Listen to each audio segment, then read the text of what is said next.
On a warm Saturday afternoon in Brookside Meadows, the Johnson family was doing what they loved most: firing up the grill, laughing in the backyard, and inviting neighbors over for food. Smoke rose from the barbecue pit, the smell of ribs and corn drifting through the cul-de-sac. For Marcus Johnson, it was more than just a cookout. It was tradition. It was community. But in Brookside Meadows, not everyone saw it that way. The Johnsons had moved into the neighborhood 2 years earlier, a historically tight-knit subdivision with manicured lawns, freshly painted shutters, and a powerful homeowners association, the Brookside Meadows HOA. On the surface, the HOA sold itself as a guardian of neighborhood standards. But underneath, it was run by a handful of board members who treated their authority like law. The president of the HOA was a woman named Deborah Whitfield. In her early 60s, always seen in pressed linen pants and pearl earrings, Deborah had lived in Brookside Meadows for decades. She believed in strict rules, order, and control, and from the very beginning she had a problem with the Johnson family. It started small: letters about improper trash can placement, warnings about too many cars in the driveway. But when Marcus installed his backyard grill and smoker, things escalated. On that Saturday afternoon, as the Johnsons laughed over plates of food, Deborah stood at the edge of her property, arms crossed, phone in hand. Within hours, Marcus received a notice slipped under his door. The HOA was fining him $500 for hosting an unauthorized outdoor cookout. Marcus laughed at first, thinking it was some kind of mistake. Unauthorized? "I'm in my own backyard," he said, holding the paper out to his wife, Alicia. But Alicia's face hardened. She knew it wasn't a mistake. It was targeted. Marcus wasn't the kind of man to back down easily. He walked straight to Deborah's house that evening, the notice still in his hand. "You really think you can find me for grilling in my own backyard?" he asked. Deborah didn't flinch. "This neighborhood has rules, Mr. Johnson. Rules you agreed to when you moved here. If you can't follow them, perhaps Brookside Meadows isn't the place for you." That sentence would set everything in motion. At first, Marcus tried to fight the fine the usual way, through appeals, through meetings, through emails. But each time, the board dismissed him, piling on more notices. Grass an inch too tall? Another fine. Too many guests parked out front? Another fine. By the time fall rolled around, the Johnsons had been slapped with over $3,000 in HOA penalties. Neighbors started whispering. Some sympathized. Others stayed quiet, not wanting to get on Deborah's bad side. But it was clear. The Johnsons were being pushed out. What the HOA didn't know was that Marcus wasn't just some middle-class dad trying to keep his head above water. He was a corporate attorney, specializing in property law. And for months, while Deborah and the board kept sending fines, Marcus was digging. He pulled public records, searched old county deeds, and traced the tangled history of Brookside Meadows land ownership. And then, he found it. Buried in decades-old files was a shocking truth. The HOA had been operating without a valid claim to the land covenants. The original developer had transferred controlling rights to a trust years ago, a trust that had quietly dissolved. And the biggest twist? Marcus had purchased the trust's remaining assets in a routine real estate deal nearly a year before.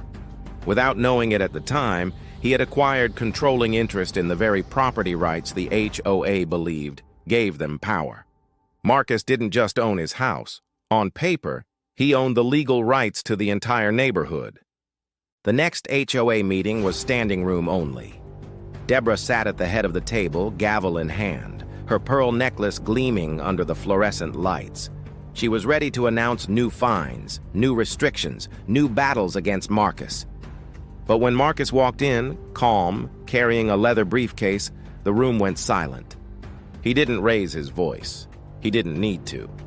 He opened the briefcase, pulled out a thick stack of papers, and placed them on the table.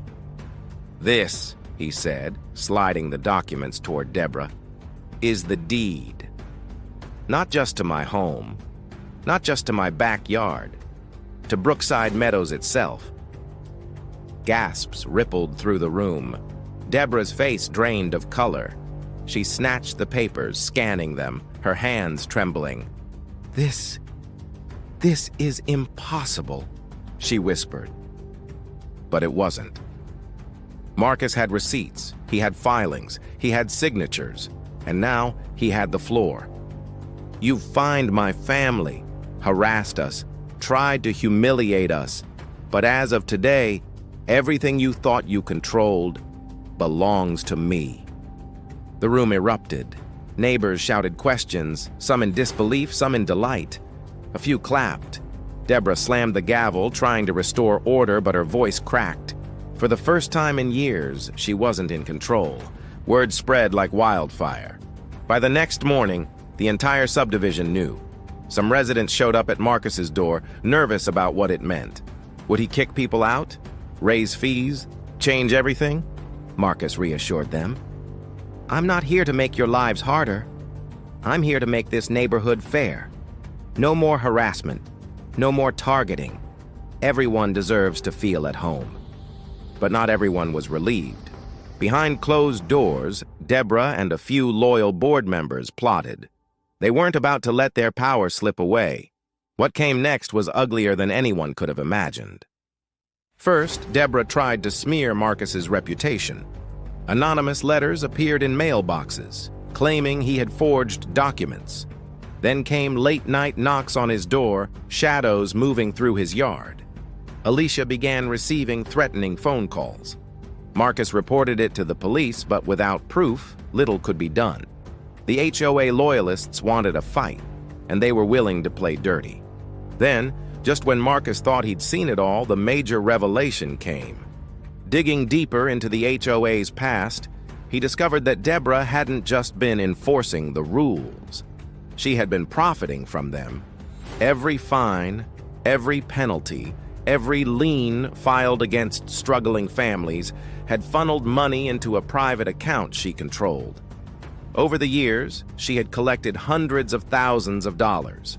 It wasn't just harassment, it was fraud. Marcus knew he had leverage, but exposing Deborah fully would mean risking his family's safety. The night before the next neighborhood gathering, Marcus sat at the kitchen table with Alicia. If I bring this to light, she won't go quietly, he said. Alicia took his hand. She's already taken enough from this neighborhood. It's time someone stopped her. The next day, Marcus stood before the crowd once again. This time, he didn't just bring the deed. He brought evidence, bank records, correspondence, proof of Deborah's years of exploitation. Neighbors were stunned. Some shouted in anger, others broke into applause. Deborah tried to defend herself, her voice shrill, her face red. But the walls were closing in. Within a week, law enforcement was involved. Investigations opened, and Deborah's decades-long reign over Brookside Meadows crumbled. The Johnsons became unlikely heroes in Brookside Meadows. For the first time in years, the HOA wasn't feared. It was restructured, rebuilt, and placed in the hands of people who cared about community instead of control.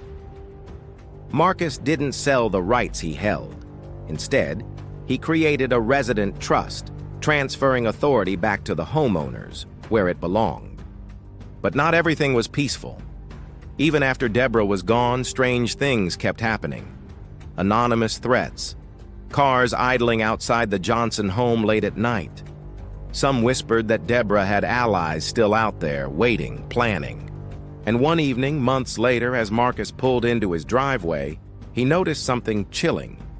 Taped to his front door was another envelope. Inside, in red ink, were just 5 words. This isn't over. Watch yourself. And that's where the story leaves us, with a neighborhood saved, but a shadow still looming. So let me ask you this. What would you have done if someone tried to strip away your right to feel at home? Do you think Marcus should have walked away quietly, or was he right to fight fire with fire? Let us know in the comments below. And if you want more unbelievable true stories like this, make sure you hit that subscribe button because we've got plenty more coming.